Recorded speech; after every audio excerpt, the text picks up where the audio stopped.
fraților pe sfânta cale, e nevoie de răbdare.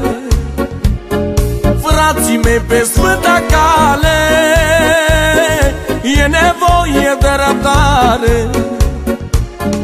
Că răbdarea, biruința, ne aduce pocăința. Că răbdarea, biruința, ne aduce pocăința. Sufletul ce se smerește, la oameni nu prețuiește. Sufletul ce se smerește, la oameni nu prețuiește. Însă Tatăl îl privește și din cer îl ocrotește. Însă Tatăl îl privește și din cer îl ocrotește.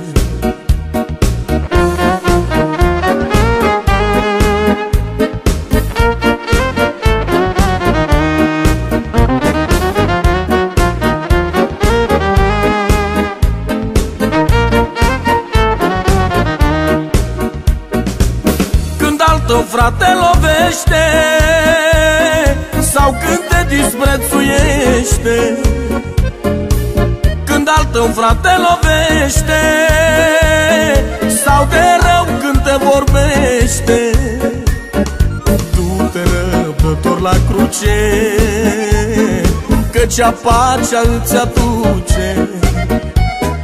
Du-te răbdător la cruce, căci pacea îți aduce.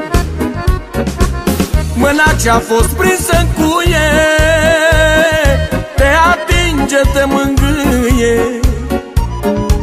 Mâna ce-a fost prinsă în cuie, te atinge, te mângâie. Te ridică, te întărește, pentru cer te pregătește. Te ridică, te întărește, pentru cer te pregătește.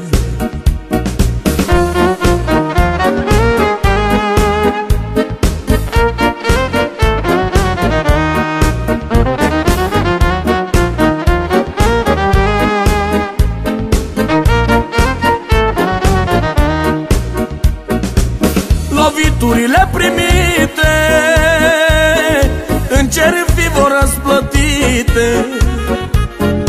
Loviturile primite în cer vor fi răsplătite. Iar acel ce aruncă piatra, îl așteaptă judecata.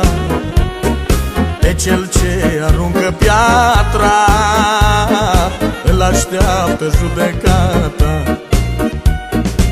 Să nu stăm în nepăsare, e vremea de ridicare. Nepăsător dacă stăm, pe Domnul noi nu-L vedem. Să ne ridicăm odată, vremea e pe terminată. Treci de azi cu tot să fim, cu Domnul să ne întâlnim. Aleluia, aleluia, în curând vine Mesia. El nu vine pentru tot,